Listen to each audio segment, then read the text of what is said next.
Hello students, we will study about the chapter of social studies. Chapter number 7, equatorial climate means भूमध्य रेखीय जलवायु. So let's start the new chapter. Equatorial regions are found on both sides of the equator. It falls in the torrid heat zone of the earth and experiences hot and wet climate. This is because the regions get direct sun rays throughout the year. यानी कि ये जो भूमध्य रेखीय क्षेत्र है, यहाँ पर दोनों ही इक्वेटर यानी कि भूमध्य पर दोनों ही साइड्स पर इस तरह का मौसम पाया जाता है, इस तरह की जलवायु पाई जाती है. और यहाँ पर काफ़ी ज़्यादा इस क्षेत्र में गर्मी होती है.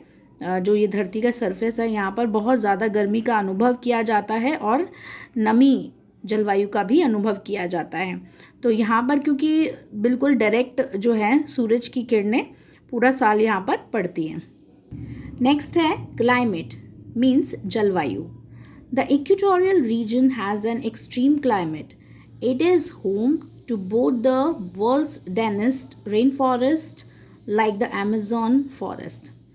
अब यहाँ पर जो भूमध्य रेखीय क्षेत्र है, यहाँ पर बहुत ज़्यादा जलवायु होती है, अधिक जलवायु होती है. और यहाँ जो जैसे कि ये उनका बहुत ही घना क्षेत्र होता है यहाँ पर संसार का. तो ये बहुत ज़्यादा घने बारिश के जंगल होते हैं, जैसे कि अमेज़न फॉरेस्ट होता है, अमेज़न जंगल उसी तरीके से. The equatorial region is characterized by convectional rainfall. Convectional rainfalls are very heavy and frequent and are confined to a small area. It is often accompanied by thunderstorms and mainly occurs at around 4 o'clock in the evening. This type of rainfall is heavy because the rate of evaporation and condensation in the equatorial belt is higher than in the regions. अब यहाँ पर जो भूमध्य रेखीय क्षेत्र होते हैं, उनकी विशेषता ये होती है कि उन्हें संवहन रेनफॉल्स कहा जाता है, यानी कि संवहन बारिश वाला क्षेत्र कहा जाता है. यहाँ पर जो है बहुत ज़्यादा बारिश होती है, बहुत घनाव होता है बारिश का और बार बार बारिश होती है. और वो छोटा सा एरिया होता है जहाँ पर इस तरह की घनी बारिश होती है. तो यहाँ पर बिजली का कड़कना और बहुत ज़्यादा बारिश होना, लगभग 4 बजे के समथिंग में शाम के समय में काफ़ी बिजली कड़कती है और बारिश होती है. तो इस तरीके की जो बारिश है बहुत हैवी होती है यहाँ पर, और इसीलिए यहाँ पर वाष्पीकरण और संघन जो है इस इक्वेटोरियल यानी कि भूमध्य रेखीय बेल्ट पर बहुत ज़्यादा हाइयर होता है इस क्षेत्र में. In the equatorial region, average temperature is 30 degrees Celsius throughout the year. It records a small diurnal range of temperature. This region experiences equal length of day and night. It is because there is hardly any seasonal variation. यहाँ पर बहुत छोटे रूप से यानी कि प्रतिदिन का जो रेंज का टेम्परेचर काउंट होता है, वो पूरे दिन का काउंट किया जाता है. और इस क्षेत्र में अनुभव किया जाता है बराबर जो है लेंथ दिन की और रात की तो बराबर रहती है बारिश की. ठीक है. और यहाँ पर क्योंकि बहुत ज़्यादा बारिश होती है और ये जो है सीजनल वेरिएशन होता है, यानी कि मौसम का परिवर्तन, तो इसके यहाँ पर मौसमों में काफ़ी परिवर्तन आता है, इसीलिए यहाँ पर बहुत ज़्यादा बारिश होती है. नेक्स्ट है डिस्ट्रीब्यूशन यानी कि वितरण. Equatorial region spreads across almost all the continents. It includes the Caribbean island in North America and Brazil, Colombia and Ecuador in South America.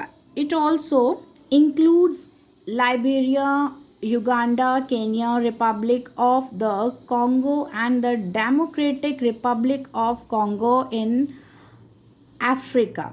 In Asia, it spreads over Malaysia, Maldives, Indonesia, and Philippines and Nicobar Islands. भूमध्य रेखीय क्षेत्रों का जो फैलाव होता है वो almost जो है सारे महाद्वीपों पर होता है, और इसमें शामिल होते हैं कैरिबियन आइलैंड जो कि नॉर्थ अमेरिका में है, एंड ब्राज़ील कोलंबिया में, एंड इक्वेडोर जो कि साउथ अमेरिका में है. यहाँ तक कि इसमें शामिल हैं Liberia, Uganda, Kenya, Republic of the Congo and democratic Republic of Congo जो कि अफ्रीका में है। अब एशिया की अगर बात करते हैं तो एशिया में भी इसका फैलाव है। Malaysia, Maldives, Indonesia and Philippines जो कि वहाँ पर इनका फैलाव हुआ है। और भारत में अगर बात करें तो इसे कवर किया हुआ है पेनिसुला क्षेत्र ने और अंडमान एंड निकोबार आइलैंड ने। नेक्स्ट है फ्लोरा यानी कि वनस्पति। Equatorial forest comprise dense rainforest. These are evergreen forest which are marked by luxuriant growth of trees. The trees are so dense that very little sunlight reaches the ground. They are known as rainforests because they thrive on heavy rainfall. अब जो भूमध्य रेखीय जंगल हैं यहाँ पर काफ़ी घनाव है जंगलों का। यहाँ पर रेन फॉरेस्ट का जंगल है, यहाँ पर पेड़ों का काफ़ी घनाव है और बारिश भी पेड़ों के घनत्व के कारण ज़्यादा होती है। तो इन्हें जो है एवरग्रीन फॉरेस्ट भी कहा जाता है, सदाबहार जंगल भी कहा जाता है। ठीक है, और इसमें जो मार्क किए जाते हैं काफ़ी पेड़ों की जो है काफ़ी अच्छी खासी ग्रोथ है, यहाँ पर काफ़ी घनाव है और बहुत ही कम रोशनी यहाँ पर ग्राउंड पर पहुँच पाती है। तो इन्हें जो है रेन फॉरेस्ट के नाम से जाना जाता है क्योंकि यहाँ पर बहुत ज़्यादा बारिश का घनाव होता है। Equatorial forest have a 4-tier layer of vegetation.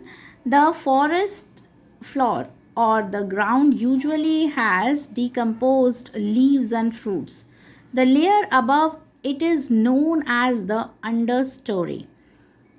It comprises small trees, shrubs, creepers and vines. Above this layer is umbrella-like layer called canopy. भूमध्य रेखीय जंगल जो हैं वहाँ पर 4 यानी कि तरह की जो लेयर है वेजिटेशन की, वनस्पतियों की होती है। और जो जंगल की जो ज़मीन होती है वहाँ पर जितनी भी पत्तियाँ गिर जाती हैं या फ्रूट्स गिर जाते हैं वो ज़मीन में दब जाते हैं। तो वो जो एक लेयर उभर कर जो आती है जिसे हम अंडर स्टोरी के नाम से जानते हैं। ठीक है, तो वो ज़मीन में ही अंदर चले जाते हैं और फिर वहाँ पर क्या है उसमें शामिल होते हैं छोटे छोटे ट्रीज़ और शर्ब्स, क्रीपर एंड वाइन्स यानी कि बेलें वगैरह। ठीक है, और जो ऊपर की जो लेयर होती है वो अम्ब्रेला की तरह लगती है, लाइक अम्ब्रेला की लेयर की तरह लगती है जिसे हम कैनोपी भी कहते हैं। It consists of tall trees. The tallest tree form the topmost layer known as the emergent layer. This layer receives lots of sunlight and rain. The forest appears evergreen because different type of trees shed their leaves in different seasons. Ebony, mahogany and rosewood are some of the tree species found in these forests. यहाँ पर काफ़ी लंबे लंबे और top most layer के जो पेड़ पाए जाते हैं जिन्हें एमरजेंट लेयर भी कहा जाता है, जो अचानक से बन जाती हैं।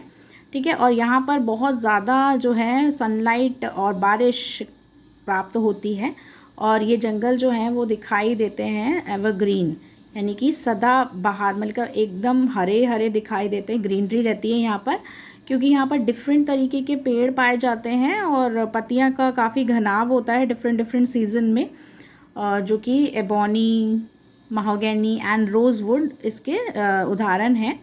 इस तरह की जो प्रजातियाँ हैं पेड़ों की वो भी इस जंगल में पाई जाती हैं।